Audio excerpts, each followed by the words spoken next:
नमस्कार दोस्तों, हमारी आज की कहानी का नाम है दूसरी शादी। अम्मा जी, ये हम क्या सही सुने हैं? आप बहुरिया के दूसरे ब्याह की सोच रही हैं? दूर की चाची आई हुई थी, वो बोली। हाँ, सही सुने हो अम्मा जी, लाठी की तेज आवाज़ करते हुए बोली। क्या लोक लाज की शर्म है कि नहीं?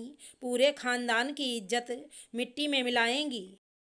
आज तक 7 पुश्तों से किसी भी रिश्तेदारी में ऐसा होता सुना है क्या? वो बेचारी निकिता तो 16 साल की ही विधवा हो गई थी, ना ही कोई बच्चा था, फिर भी पूरा जीवन ऐसे ही हंसी खुशी गुजार रही है। बहुरिया के तो एक छोरी है, लोग क्या सोचेंगे? क्या बोली तू सुनीता? लोक लाज गई चूल्हे में।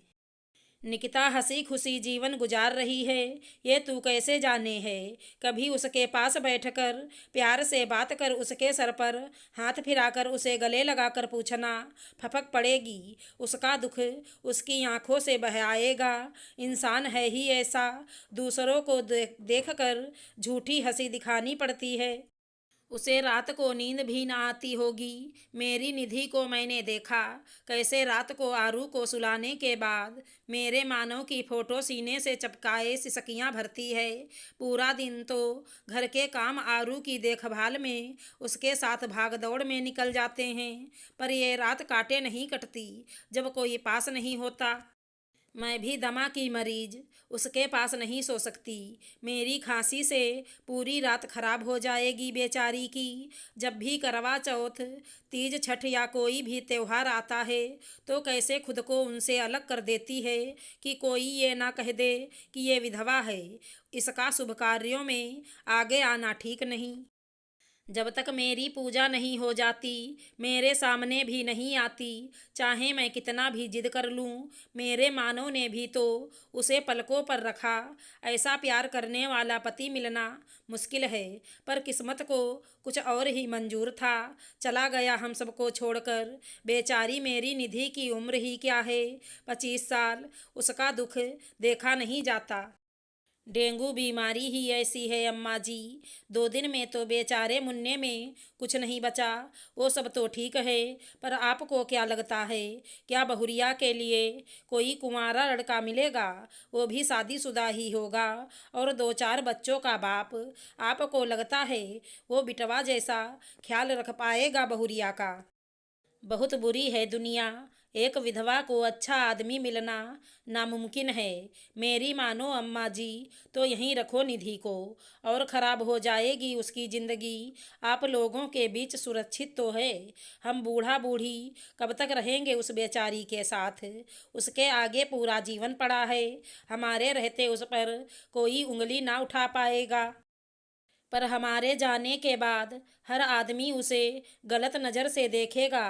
किस किस की नज़रों से बचाएगी खुद को? वैसे ही बहुत सीधी है मेरी निधि। एक आदमी औरत की ढाल होता है। जिसके साथ औरत रात के 2 बजे भी जंगल में हो तो खुद को सुरक्षित समझती है कि उसका पति उसके साथ है। ऐसे ही नहीं बनाया गया है ये शादी का बंधन। बहुत मायने हैं इसके। मायके में भी कोई नहीं है उसका अब। मुझे तो उसके भविष्य को लेकर बहुत चिंता होती है सुनीता। तभी सोच समझकर उसके दूजे ब्याह की सोची है। वो सब भी मानती हूँ अम्मा जी, पर तुमने लड़का देख रखा है क्या? कौन ब्याहेगा एक बच्चे की माँ को? तू मेरी खास है, जिससे मैं दिल की बात कर लेती हूँ। मैं अपने घर के सामने रोज एक लड़के को फटफटिया से जाते देखती हूँ। रोज वो हमारे घर की तरफ टकटकी लगाए देखता है। मुझे आज तक समझ ना आई। कई महीने हो गए, तो मौका पाने पर मैंने उसे हाथ का इशारा कर बुलाया। उस समय निधि आरू को स्कूल से लेने गई थी। मैंने उसे डांट लगाते हुए पूछा, मेरे घर की तरफ अगर तूने आज के बाद देखा तो हाथ पैर टूट ही जाएगा। आज देख रहा है, कल को चोरी करने आएगा झुंड लेकर। क्यों देखता है मेरे घर की तरफ बता? उसकी आंखों में ना कोई चोर था, ना कोई डर सुनीता। सूरत तो इतनी मनमोहक की, जैसे कान्हा जी की छवि। वो बोला, आंटी जी, मैं आपको चोर लगता हूँ। मुझे किसी ने बताया कि मेरी खास दोस्त निधि यहाँ रहती है। कई बार सोचा आने की, पर किसी न किसी काम से टल जाता। जब आना चाहा तो पता चला कि निधि के पति अब नहीं है दुनिया में। खुद को संभाल ना पाया। निधि को स्कूल के समय से ही पसंद करता था, पर वो बहुत ही सीधी भोली भाली लड़की थी। मेरे घर के सामने ही इसका घर है मायके में, पर अब वो बिक गया। कभी हिम्मत नहीं कर पाया उससे कहने की। जब हिम्मत जुटाई तब तक ये आपके घर की बहू बन चुकी थी। उसके बाद उसकी ससुराल आना सही ना लगा मुझे। बस एक बार उसे देखना चाहता हूँ। कहीं रास्ते में मिल जाए तो बस एक बार पूछना चाहता हूँ। अब क्या पूछना चाहता था? तू मेरी बहू से बोल सुनीता। फिर भी मेरी तेज आवाज़ के बाद भी वो लड़का बोला, यहीं आंटी जी, कि मेरे घर वालों ने मेरा रिश्ता तय कर दिया है। पर मेरे दिल में निधि के लिए अभी भी एक खास जगह है। अगर वो मुझे अपने काबिल समझे तो मैं उसे अपनी पत्नी बनाना चाहता हूँ, उससे शादी करना चाहता हूँ। पर अभी तक वो दिखी ही नहीं आज तक।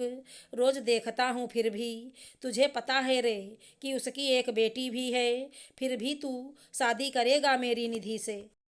एक क्या, दो बेटी भी होती तो भी कर लेता।